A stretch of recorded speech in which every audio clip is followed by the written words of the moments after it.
Hola, ¿qué tal? Soy Alberto Alonso, profesor de Derecho Penal de la Universidad de Valencia. Y en este vídeo vamos a revisar cómo se aplican algunas de las reglas de determinación de la pena del artículo 66 del Código Penal, en concreto las 4 primeras. La explicación del resto de reglas podéis encontrarla en otro vídeo de esta misma serie que se llama Reglas de determinación de la pena en relación con las circunstancias, parte segunda. Estos criterios de determinación de la pena, que como decía están previstos todos ellos en el artículo 66 del Código Penal, sirven para ordenar los efectos de las circunstancias genéricas, atenuantes, agravantes y mixta de parentesco, recogidas, como sabéis, en los artículos 21, 22 y 23 del Código Penal.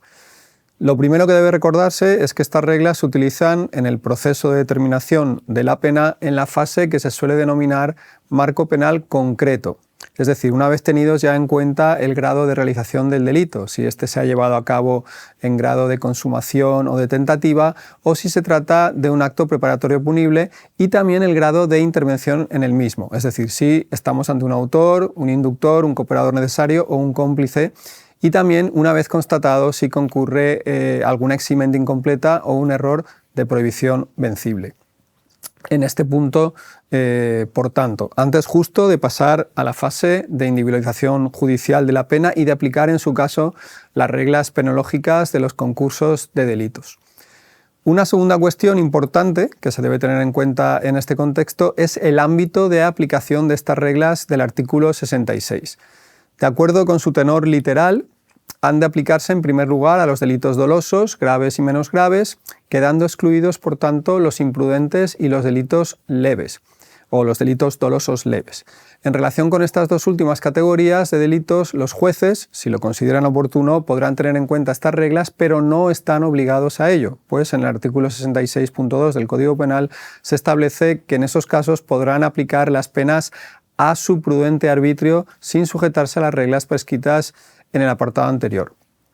En segundo lugar, las reglas del artículo 66.1 del Código Penal resultan de aplicación a las circunstancias genéricas, no a las específicas, tenidas ya en cuenta por el legislador al describir o sancionar la infracción, ni tampoco a las que resultan inherentes al delito, tal y como señala el artículo 67 del Código Penal.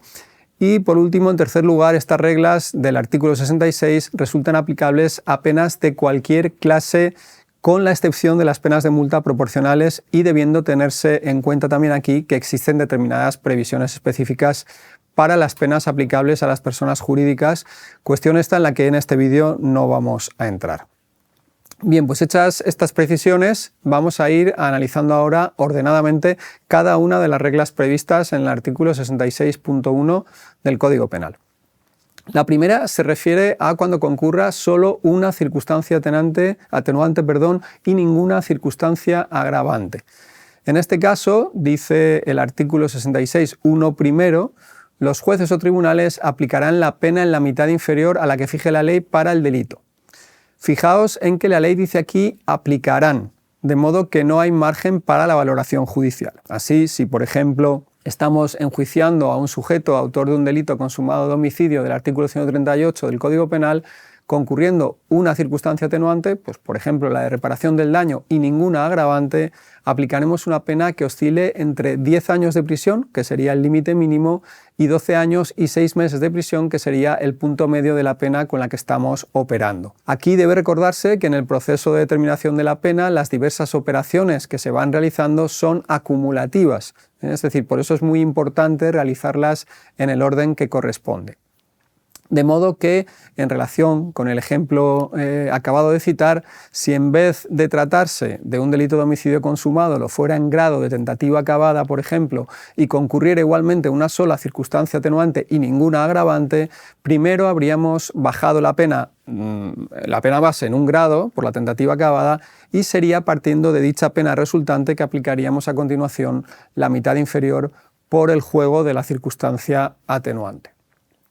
En este caso, la pena a aplicar, como se ve en la diapositiva, iría de 5 años a 7 años y 6 meses de prisión. Recuérdese también que a efectos de determinar la mitad inferior y la mitad superior no es necesario establecer la diferenciación de un día más o menos entre mitades, tal y como dice la ley que sí debe ocurrir cuando bajamos o subimos de grado. Según ha recordado la Fiscalía General del Estado, aquí el límite máximo de la mitad inferior y el límite mínimo de la mitad superior, que es el punto medio, se solapan. En el ejemplo que veíamos, ese punto medio sería 7 años y 6 meses de prisión. Bien, la segunda regla del artículo 66.1 se prevé para los casos en que concurran 2 o más circunstancias atenuantes o una o varias muy cualificadas y no concurra ninguna agravante. Es importante insistir en que en estas primeras reglas del artículo 66 se trata siempre de supuestos en los que hay o solo atenuantes o solo agravantes. Si en un caso concurren a la vez atenuantes y agravantes, entonces deberemos acudir a la regla prevista en el inciso séptimo del artículo 66.1, que se refiere a los supuestos mixtos, de concurrencia de atenuantes y agravantes, y que luego veremos. Por otra parte, la regla segunda, que ahora analizamos, fijaos que habla también de atenuantes muy calificadas. ¿Qué es una atenuante muy cualificada? Es algo que no precisa la ley. Queda, por tanto, a la valoración del juez determinar cuándo una circunstancia concurre con especial intensidad en el caso concreto y debe ser apreciada, por tanto, como muy cualificada. Pero a los efectos que a nosotros ahora nos importa, los de determinación de la pena, lo que dice esta regla segunda es que se habrá de aplicar en los casos citados de 2 o más atenuantes la pena inferior en 1 o 2 grados a la establecida por la ley, atendidos el número y la entidad de dichas circunstancias atenuantes. Quiere esto decir que aquí se habrá de bajar como mínimo 1 grado la pena y potestativamente, en función del número y la intensidad de las circunstancias concurrentes, aquella se podría bajar hasta 2 grados. Volviendo a nuestro ejemplo anterior, referido a un autor material de un homicidio consumado, la pena habría de ser aquí la de 5 años a 10 años menos un día si bajáramos 1 grado, que es lo mínimo que habría que bajar, o bien la de 2 años y 6 meses a 5 años menos un día si bajáramos 2 grados, algo que, como he dicho, no es obligatorio, pero que también se puede hacer atendidos el número y entidad de las circunstancias atenuantes concurrentes. Como veis, hasta aquí todo muy sencillo. Tercera regla del artículo 66.1. Si concurren solo una o 2 circunstancias agravantes y de nuevo ninguna atenuante, se habrá de aplicar la pena en su mitad superior. Esto, en nuestro ejemplo, supondrá aplicar una pena que podrá abarcar desde 12 años y 6 meses hasta 15 años de prisión. La regla cuarta se complica ya un poco más. Cuando concurran más de 2 circunstancias agravantes, dice el artículo 66.1.4, y ninguna atenuante, podrán aplicar los jueces la pena superior en grado a la establecida por la ley en su mitad inferior. Precisiones importantes que se deben hacer en lo que respecta a esta regla. Primera, se prevé para los casos en que concurran más de 2 circunstancias agravantes, esto es, 3 agravantes o más, las que sean, y a la vez ninguna atenuante. Segunda matización importante, se dice aquí podrán aplicar, decíamos antes, los jueces, podrán aplicar los jueces, lo que implica que esta previsión, que permite subir la pena al grado superior en su mitad inferior, no es obligatoria, sino potestativa. Si el juez lo considera apropiado, por tanto, podrá fijar una pena que se mueva en la mitad inferior del grado superior de la pena que partimos.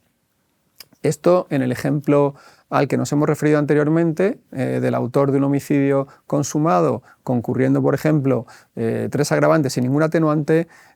supondría que podríamos irnos hasta el grado superior, en nuestro ejemplo hasta 22 años y 6 meses, y dentro del grado superior movernos en su mitad inferior, es decir, podríamos llegar hasta el punto medio, lo cual en nuestro ejemplo sería hasta la pena de 18 años y 9 meses, que marcaría el límite máximo que se podría alcanzar con la pena en aplicación de esta regla cuarta. Ahora bien, decíamos que esta previsión es potestativa, porque así lo indica el tenor literal de la regla cuarta, que habla de podrán aplicar los jueces y no de aplicarán, como hemos visto que sucede en las reglas anteriores. Esto implica que si el juez considera que pese a concurrir 3 agravantes no es necesario subir al grado superior, en su mitad inferior, podrá quedarse en el grado base. Ahora bien, aquí es importante interpretar esta regla en un sentido sistemático y coherente con las anteriores, y en particular teniendo en cuenta la regla tercera. Si en la regla tercera se establece que cuando concurran una o dos agravantes, la pena a aplicar habrá de ser necesariamente la de la mitad superior. Lo que no vamos a poder hacer cuando concurran 3 o más agravantes y el juez no quiera subir al grado superior es aplicar una pena que abarque la mitad inferior de la pena base. Es decir, si como obliga la regla tercera a hacer con una o dos agravantes tenemos que aplicar necesariamente la mitad superior de la pena, con mayor razón, concurriendo 3 o más agravantes, tendremos que quedarnos como mínimo en la mitad superior de la pena base, aunque esto no lo diga expresamente la regla cuarta.